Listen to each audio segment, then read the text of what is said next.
Maria Karnaukhova is a multidisciplinary designer specializing in design operations and facilitation. She works at GetYourGuide, helping the company recognize and amplify the value of design.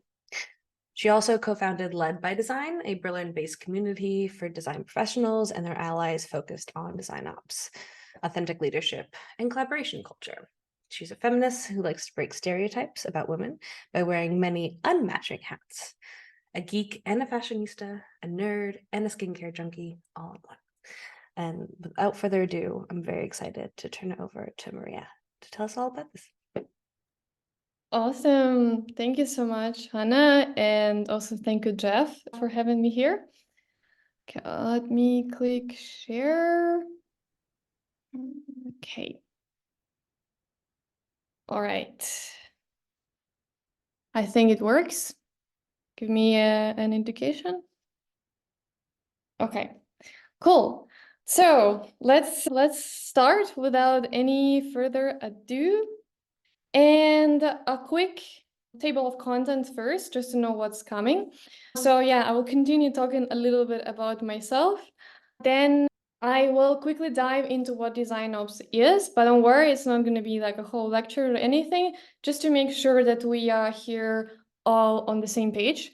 Then I'll move to the main topic of today, so the difference between management and operations. Then, sorry, let me move the Zoom a little bit. Okay. Then I will quickly touch on the topic of when it actually makes sense to bring design ops person in to help the managers. And I'll share one example of how I collaborated with UX managers or design managers. And then there will be some time for wrap up. Okay. So Hannah was very, very kind to give a really nice intro of myself. So I think that I will not just repeat everything. What I will say that I recently started to prefer to talk about myself first as a person and then as a professional. You know, after all these changes in the market, you start to really rethink what space career takes in your life. So apart from what Hannah already mentioned, I'm also a science enthusiast. So if you want to nerd about everything from space to things like, I don't know, anthropology, I'm the right person to do that. And yeah, so regarding the community that I co-founded with my friend, we're always happy to see new faces. So that's actually how I met Jeff, and that's why I'm here. And yeah, as a side gig, I facilitate workshops and I also train facilitators. So if you're interested in getting better at that, I'm always happy to help. All right, moving on. As I said, we'll start with the first topic, the first chapter, which is what is design ops? But before, I actually want to hear from you. So please come back to the tool and tell me how familiar you are with design ops.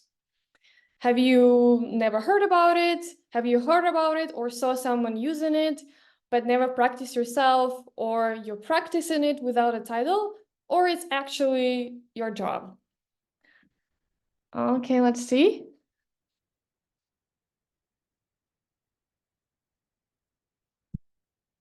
Happy to see some fellow design ops people that actually have it as their title. Otherwise, I think that it's more or less half-half, right? The people who never tried it, but they know it exists. And then those who practice it either without a title, so as part of their job, maybe as a manager, or actually having it as a title. And then we have a few people who never heard about it. So I think in that way, it does make sense to, oh, I'm not sure what happened. I have a bit of a circle here. Did I do it myself? Okay, it's gone. Sorry. Yeah, so I think it does make total sense to actually make sure we're on the same page. So before I dive in, just a quick disclaimer.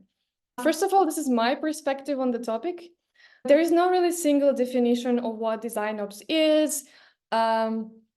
Even things like how the job is called. So you will often hear me saying design ops person instead of manager, product producer, specialist, because it can have so many different names. And I also look at things from a product org point of view, both B2B and B2C, because I'm not really familiar with how design ops work in consultancies or agencies. I did work in a design agency, but I didn't work there as a design ops.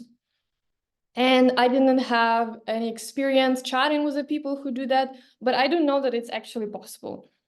And then a little bit about the terminology. So when I say design ops, I really mean UX ops. So for the sake of this presentation, we're not going to dive into details of different ops team like research ops, content ops, creative ops, design ops, whatever. So I am talking about the whole UX team that includes researchers, designers, writers, and other roles. And if I accidentally say design because I made a mistake, you know that I meant UX. So we're talking about UX holistically here. All right, now, from my point of view, the best way to start talking about what design ops is to talk about the goal. It is simple, but at the same time, not easy. It's about creating the most fertile environment for UX team to focus on users and their needs. And as some of you mentioned quite well in your answers, that it's about doing everything else except for the actual product or service, right? And in other words, design ops is a value multiplier and focus enabler. So it's about amplifying the value and impact of all the work that UX team produces and empowering to focus on what they're here for, which is designing, researching, writing, but definitely not ops work. And I think it's equally as important to talk about what it is not. And those are some common misconceptions that I hear from people who are a bit hesitant about introducing design ops. So it definitely is not about micromanagement or control, because when you bring design ops person, our role is not really be evil geniuses and make your life harder. It's actually the opposite. So we're not a police, I don't know, police officers that are gonna run around with the stick and like beat you on your hands if you did something wrong or you forgot to report something, you forgot to follow the right guidelines.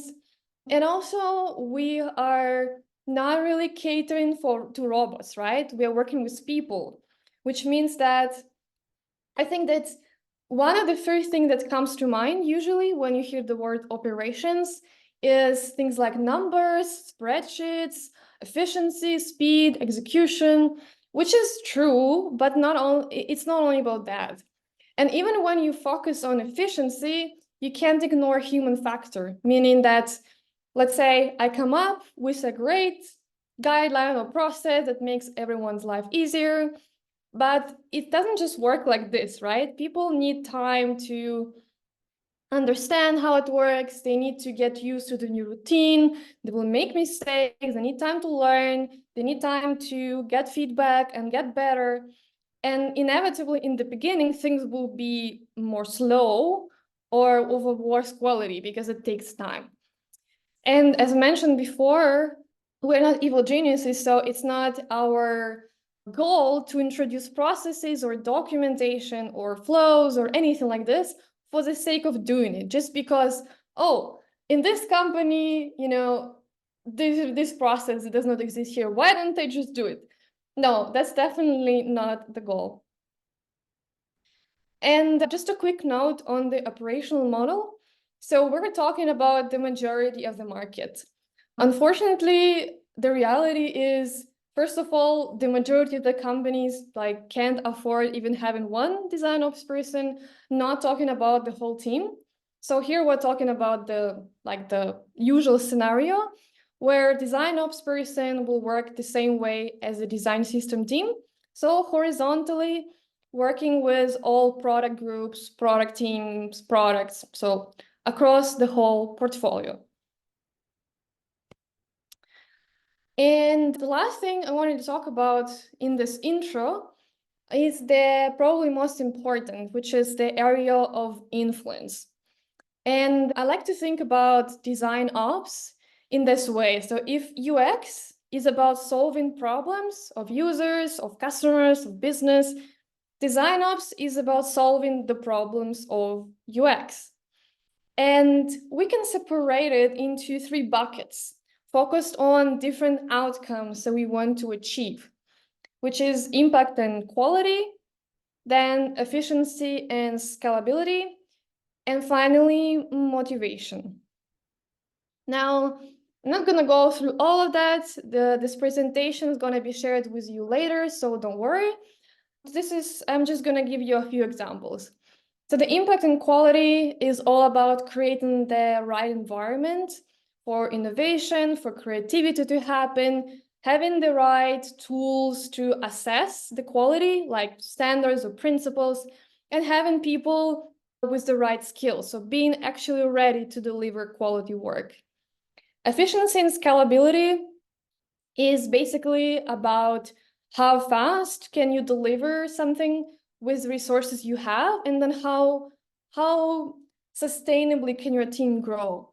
So it's about processes, workflow, documentation, tools, resources, and things like that. And finally, motivation, which is the most fun part. In a nutshell, it's all about employee experience. From the moment a UX person hears about our team, which is the employer brand, to when they go through hiring, then when they are already there and we need to support their development, they need to be engaged, to the moment when we need to work on advocating for them, making sure that everyone, if not in the organization, but at least in their closest circle, understands what they do, why they do it, and why they're important. All right, let me just take a quick sip. And we're moving to the next chapter, which is difference between what design ops and design management do. And maybe let me quickly come back to the slide before, because I can already hear some thoughts in your head, like, okay, that sounds exactly what design manager would do, you know? Isn't it the role of a design manager to grow their people, to make sure they understood? Isn't it their role to create the right environment? That is true, but they do it in a different way. And that's why we're moving to the next topic, where we'll dive into that much deeper. So I would like to start this chapter from the perspective of the UX manager, right? From the challenges that they experience. And again, this is based on my experience working with different managers, meaning different specializations like product design, content design, research, but still sharing more or less the same pains. So first of all, what I noticed is they usually focus on what, and they have no capacity to work or think about the how. Simply because they are overwhelmed, especially now. They have to combine both creative direction, product direction, obviously not alone, but also with product and engineering, and people management. And more often than not, I hear them struggling with the last part, people management, because they're spread so thin. Second pain point is because they are inside, right? They're part of the process, they're part of the team. It inevitably leads to bias and sort of like a tunnel vision because they are part of it, right? And then finally, which is continuation on the second challenge, they're focused on their own team or their own product or product group. So they have a limited overview of what's happening around. And of course, there are different rituals, moments when they can collaborate and talk to each other, but it's still not enough, really. And that's where design ops can come in to save the day, because we are actually focusing on the how, allowing the managers to tackle the what, which is already a lot, as we discussed. We also have an outsider view because we are sort of like a neutral figures. And due to our unique position in the org, we have a bird eye overview. And now I would like to go into details into each of those and see what is the difference again on how UX manager, design manager, research manager, and design ops person would approach the same topic. One moment. So starting with what versus how. I want to come back to those three buckets of the outcomes that I shared before, starting with impact and quality. So the manager would typically think about what do we deliver and what is our product, while the design ops person would think about how do we deliver what the managers decided, and how do we build the products. And of course, the second question is a bit slippery slope because it does not only depend on UX, of course, but we still have a lot of power to influence that. To give you a few examples, so let's say the manager would give feedback on usability of a certain design proposal, while the design ops person will oversee creation of design principles that the manager will use in order to give that feedback. So it's objective, and designers across the whole team actually know what's expected of them. The second example is, let's say, the manager needs to brainstorm on next quarter priorities with their product and engineering leads. So the design ops person is not really involved into that because they do not touch the product or service directly. What they can do is they can improve the roadmap creation process because, for example, it is very slow, or people have to attend like 10 meetings in order to agree. Maybe something can be done about it. Moving to the second bucket, efficiency and scalability. So let's say the manager would focus on things like what's next to grow our business. Obviously not like business as a whole, because they're not CEOs, but what they can do, what their team can do. It's mostly about things like strategy and vision of the product or a particular product vertical that they lead, while the design ops person would again think about the how. So how do we ensure business growth? And again, obviously not the whole business, but only the part that we as UX people have influence on. And yeah, I already gave an example that the managers can think about the vision or the strategy, while design ops person can also can take, a few steps back and come up with some projects or programs or ideas that are not necessarily like 100% directly influencing, but they actually are. For example, let's say I am introducing a simpler tool for unmoderated testing so that teams can learn faster. And that's way we will decrease the amount of work that is just wasted, which means that we can hit the targets much better. And last but not least, motivation.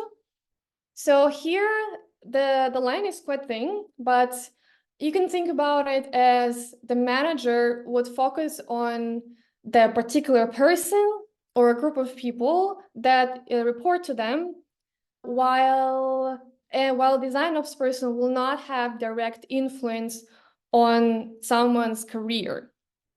For example, the manager would help a particular person to grow according to their growth plan, right? What exactly do they need to do? And they will make a decision on hiring this person over that person. I cannot have that power unless I'm hired in my own team. But what I can do, I can update or prepare a playbook for growth conversations to make them actually actionable and not just blah blah talking. Or if we have consistently problems with getting new people, I can work with talent acquisition to create employer brand strategy to actually get those, to improve our talent pool. Okay, one moment. Now, moving to the second pain point and how design ops can save the day, which is insider versus outsider view. Now, typically, the UX manager or any other UX related manager manages multiple people in the team that belong to multiple product teams, right? The typical embedded model, which makes them, yeah, part of those circles, part of those processes. And because of that, it inevitably leads to a situation when they have to compete for visibility, budget, headcount, priority with other UX managers. And not because they are mean or competitive, it's because that's simply how it is, right? So the resources and everything else are limited, and they have to get more for their team and even get more priority from their partners, like brand, for example, or on their project, not the projects of someone else. While design ops person is a neutral figure, so we are usually outside of a team, which means that we're interested in success of the whole UX team, and not because we're like angels or something like that, but ultimately because that's how our work is measured, right? It's not measured by the impact on one team, but on everybody. And what also is interesting is, of course, it is also a job of a UX or a product executive, depends on who UX reports to think about it. But then they would compete with other departments for resources and visibility. Usually it would be with engineering. And however, because again of the position we meaning design ops, it's in our interest to build the bridges and build strong partnerships rather than competing, because we have nothing to compete, no one to compete with. So talking about our unique position, I'll move to the last challenge, which is the limited overview. So if we look at the stakeholder map of a UX manager, typically their core team is their UX people or the one that report to them. And then their sparring partners, which are groups, product lead or engineering leads and engineering lead. Then they most likely going to be regularly collaborating with the PMs and EMs, so product managers and engineering managers of their group. And then maybe occasionally on a project to project basis, they will work with marketing or any other partner, I don't know, care or other team. And then for people-related topics, they will work with HR and talent acquisition. But then the rest of the departments that actually work with UX, like workplace or office, IT, finance, legal, and even all other product and engineering leads, they most likely will not collaborate because they just simply have no time, they have no capacity for it. While in case of design ops person, the situation is quite different. So our core team is actually quite small. Usually we work with the UX leadership. And then, of course, we would be regularly collaborating with all the rest of the UX people, the ICs, individual contributors. And then we will be regularly collaborating with all product leads and all engineering leads, not just one, of a particular group. And then all those people, all those departments that were kind of missed out by managers because, as I said, they simply just, it's not enough time for them, no capacity, no mental thinking, no opportunity, sorry, no mental space. The design ops person would actually have to work with them, depending on the projects, of course. So it's not that you every day will deal with legal, but let's say you have to do an audit of a tool like Hotjar, or you need to understand, can we get more budget for Figma next year? You will go to finance. Or you need to improve, you need to get a new tool. You probably will go to the IT. So you can think about design ops person as a spokesperson for the UX team, representing them outside the tech on an IC and middle management levels. Because of course, on the top level, on the executive level, you most likely going to have your VP or head of UX, product, VP of product. But on the lower level, there is usually no connection happening. And that's where design ops can be very handy. And we sort of open a door for all organization to pick in and see, oh, okay, what is UX? And the opposite, for the UX people to see what everybody else is doing. Okay, we are going well, I think, still 10 minutes to go.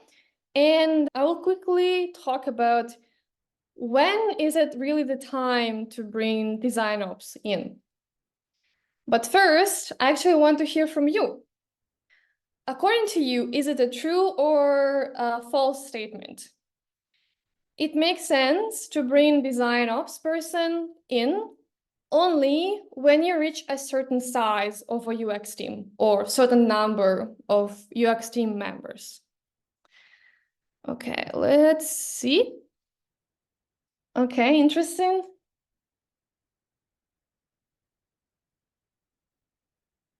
Almost half. I give it a few more seconds.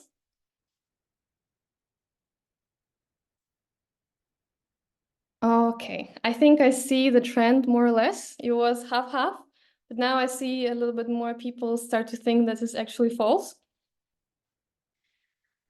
So again, I am like not the Bible or something, so it's take it with a grain of salt. But what I think is there's no really magical number. Like, okay, it's 7 people, now it's time. Or, if it's 4 people, it's absolutely prohibited. Because from my point of view, it's really about the impact you want your UX team to have, and not really the number of UX people you have. And following up on that very probably epic phrase and very broad, you can approach it in 2 different ways. So there is a proactive approach, which is exactly when you do not have many people and many, it's very subjective. But let's say you have 7, 4 designers. Maybe it's a great time because you do it before shit hits the fan, before UX leadership is overwhelmed and your team engagement is below 0, or you do it when it already happens. And unfortunately, the reality is that the second approach is, the majority of the companies use the second approach. And I think why so is because it's easier to pitch to your leadership when something is already burning, when things already falling apart, like the house is on fire.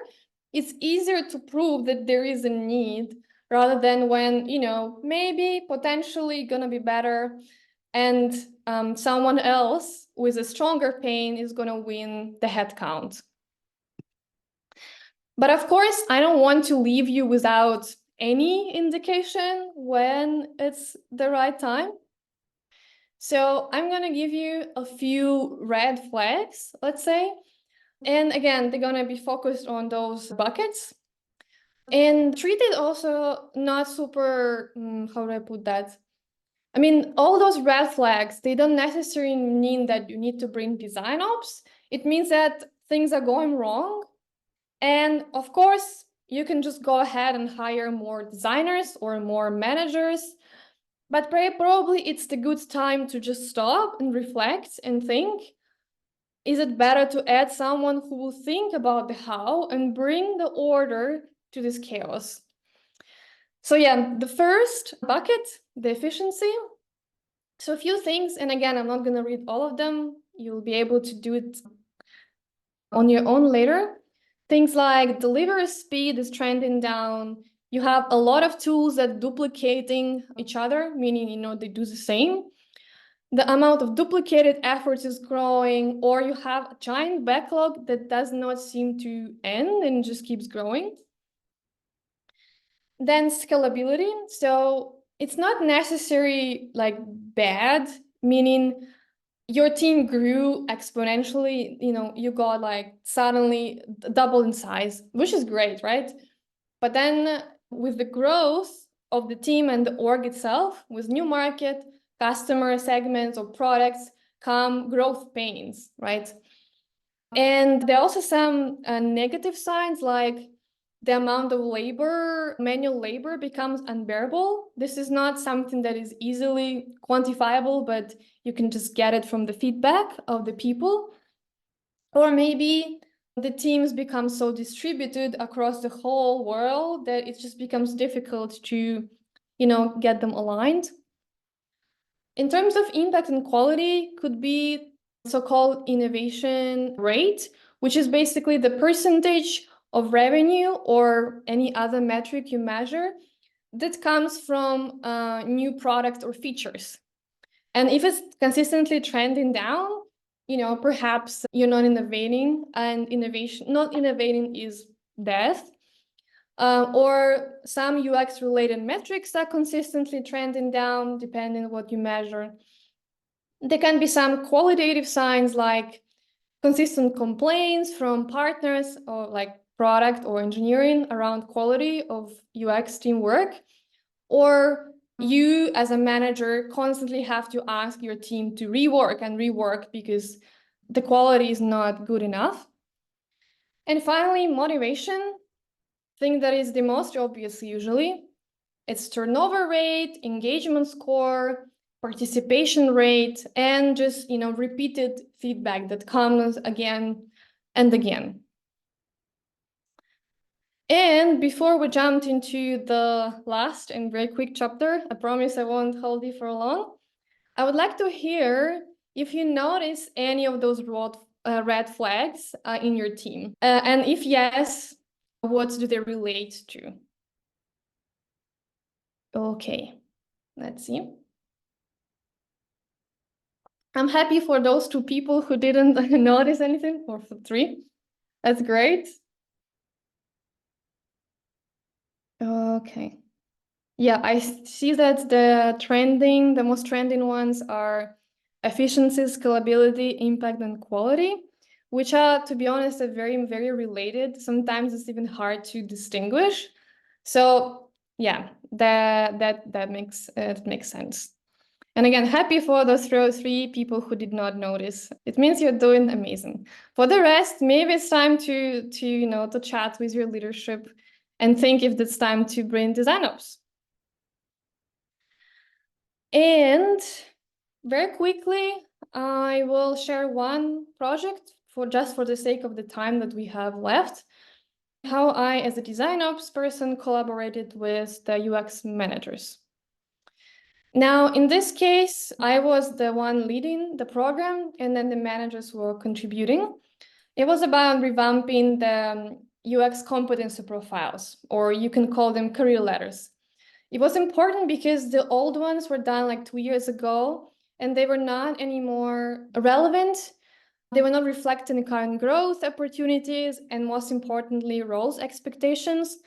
There was like no clear differentiating between roles. Impact was not clear, and some of them were literally missing. So, people just didn't have a career letter. And yeah, as my core team, I had the UX leadership and the chief product officer, who is acting as an interim head of UX. And then the engineering and product leads or directors. as well as a few representatives of each UX role were involved as consulted. So they were contributing and I was constantly getting their feedback. And then the rest of the team, together with the HR, were informed. Now, I will not go very deep in the project itself, because what I wanted to talk about was more the learnings from it. But just to give you some idea, I really followed pretty much to the book, the design thinking process, because I think it can be easily applied to DesignOps work. From the program setup with kickoff, then to discovery, doing a lot of interviews, analyzing industry practices, then to the proposal with many rounds of revisions, and then presenting to the team, giving them the time for the final feedback, and then updating all the documents and communicating the results. Now, just a few things that I learned during this project, or better say program, because every competence profile was a project of itself. Maybe for some of you, they're going to be like super obvious, but they were not for me.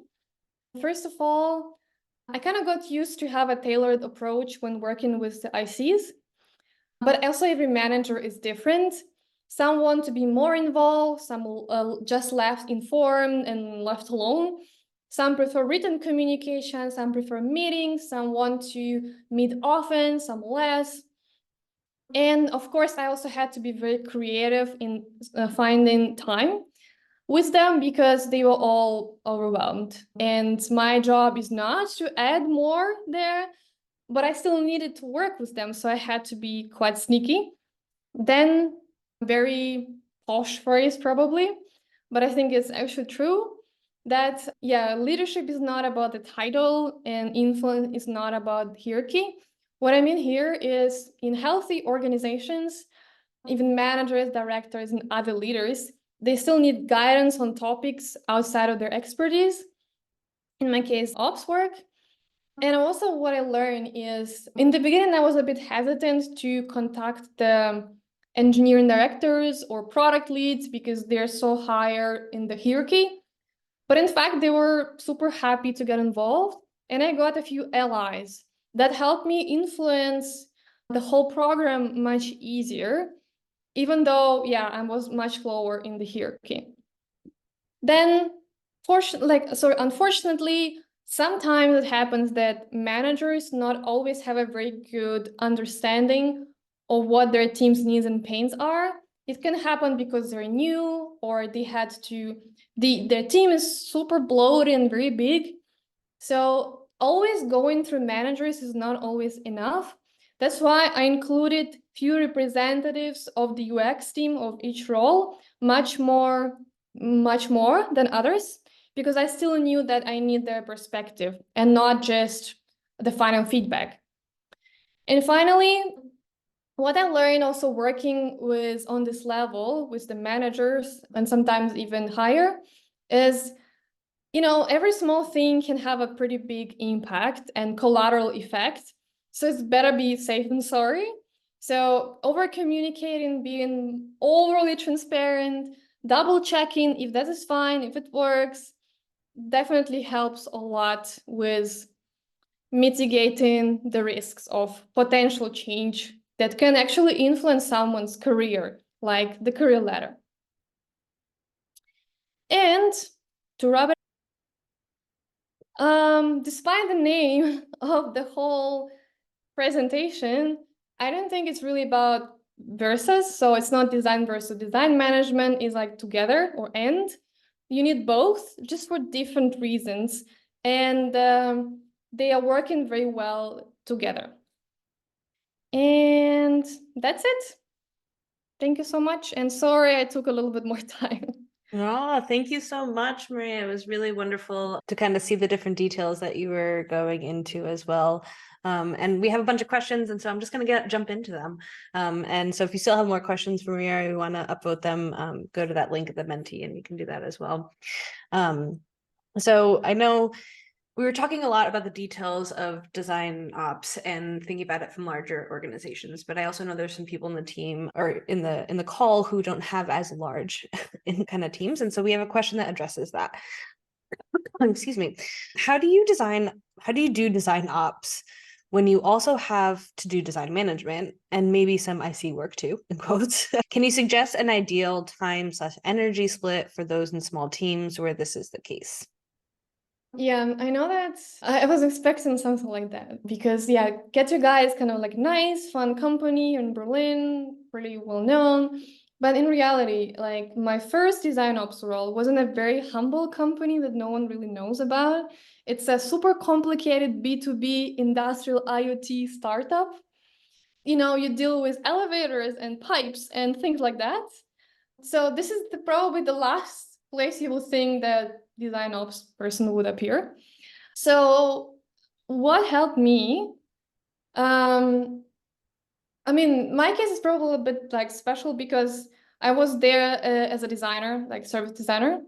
And then I started doing the ops work little by little, bit by bit. And then at some point, I was doing more of the ops work than the service designer. Then I just made a pitch to the execs, explain why, yada, yada. And then they said, yeah, cool, just go for it. It was easy because I've been working there for 2 years. So I don't really have like hard numbers. What is like the perfect percentage? I think it depends also a lot on what your personal ambitions are. Like, do you actually want to grow in the role? If yes, then you probably need to increase it little by little. Maybe if you do it very drastically, it will raise questions like, we hired you to do this, why are you doing that suddenly? So I think it needs to be very subtle. And maybe you start with one project or a program and then focus on smaller things. What I do now in GetYourGuide and what I did in my previous company, it's a pretty different level of weight, sort of. So, but it's equally important. So for your small UX team, maybe you changing the way Figma is structured is important. It's like paramount, I don't know. For GetYourGuide, maybe not because they already do it. So I think it's just important to find those small things and just start from there. I don't know. I hope I answered the question. Yeah, no, I love this, like, kind of, sometimes I love like two ideas that feel related to what you're talking about is like pilot project in a way, Yeah. like proposing a pilot project, not even saying like I want to do design ops or doing whatever yet. And then also the idea of like Trojan horse, like can you start doing it and like then prove the value for it after you've kind of implemented some of it already in a way too. But Exactly. Yeah. that's a Exactly. little bit about getting like, how do you show the value for this, of like trying to get more budget maybe in a way or something. Totally. Yeah.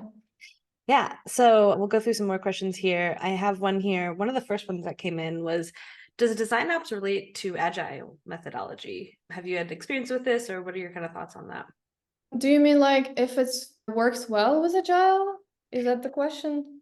Yeah, I think maybe like kind of just maybe the understanding or like idea of like how is it related at all, or like how does it like Yeah. work in at all? So how do I put that? So in my previous company, on paper, teams were working in Agile, one in like Classic, another team in Scrum. So I think and in GetYourGuide right now, I think they do not really use any particular methodology, let's say. So I think that doesn't really matter because when I started my previous company, it was a kind of like an incubator, meaning that we would do custom projects for every customer, and they would last like for years. So it was very waterfall. Then we moved to products, which was agile. And now at GetYourGuide, it's like I don't even know how to call that. It's like just things, software development. I don't know. And I think I managed to find what to do everywhere. I don't think it really matters. You have to probably adapt and do things in a different way, but the value doesn't really change. Depending on that. Yeah. Yeah, cool. We have a question about pay here. And do you have any perspective on kind of the difference between salary pay for managers versus design ops in that realm? Yeah, so I think that's so design ops, it can be the same, it can have two branches as all other roles in UX. The IC role, like IC track, right, and the manager track. So if you're going for the IC track, so specialist in my case, then you will most likely get the same as a product designer would get. Then if you go for the manager track, so you become design ops manager or I don't know, lead, depends on the company, probably you will get the same as the design manager. Because you're standing in the same like hierarchy position. This like inside organization, that's how it should be. As how it is in the market, I'm not really sure. I think it's a tricky question because it might be that design ops is more rare. So the people who really want one, the companies who really want one would probably pay you more than the manager, the UX manager, design manager. But that's just an assumption. So inside the org, depending on the track, you would get the same as a product designer or researcher and the same as the manager. Yeah, if you're on the manager track. Yeah, thanks. And we maybe in just 1 minute, can you wrap up what is a day of a like what is it? How does a day of a designer ops look like? Just kind of, yeah, 1 minute, go for it. Yeah, no, I love the question. I think I actually often use this as a way to explain what I do. Is let's say within the one given day, I can look at the budget topics like, yeah, we need to go to Figma Enterprise because I'm really tired of like managing all those stupid licenses and kicking people out. Then I would have a call with the legal team because we fucked something up with the privacy. Then I would join the UX managers meeting and we will think, okay, we're struggling to hire for 3 months. What do we do? Then I will go to I will organize a team event and we will, cut some, paper and make collages. And then like as a cherry on the top, I don't know, I will attend the check-in of the design system team because they need help with chasing after a certain person who does not reply. I don't know. So it's everything in one, basically. You never get bored. Yeah, that was great. I feel like I just learned so much about what design ops was from that 1 minute of describing. Thank you so much for joining us today. This was really wonderful. I loved your presentation and all the info. And if you want to continue asking, we had a bunch more questions. If you want to ask Maria more questions, you can connect with her on LinkedIn. Jeff also put your link to your community there. So if you kind of want to dive further into events that they do and different community that they have. Yeah, we're really happy that you joined us today. Thank you so much. It was great. And yeah, hope to see you again. Yeah. And I'll just wrap up for the last minute. We will have our next meetup on January 24th. We don't know who it is yet. We'll announce that shortly, but that's when kind of we'll meet again. I also just wanted to mention that we just released our 2 courses for the winter of 2024. So if you're looking for defining UX strategy or facilitating workshops, those dates are there. And the new prices are just for a few weeks. Beginning of January, we'll be raising our prices. So if you want to get in, the next couple of weeks is the time. If you'd like to continue to work with the Guild of Working Designers in a more asynchronous way, you can apply here. You can either go to bit.ly/Guild of Working Designers or use this QR code above me. And finally, our vision is a world that seeks designers for the way that they think and not just what they produce. So thank you all so much. Really lovely. See you next time.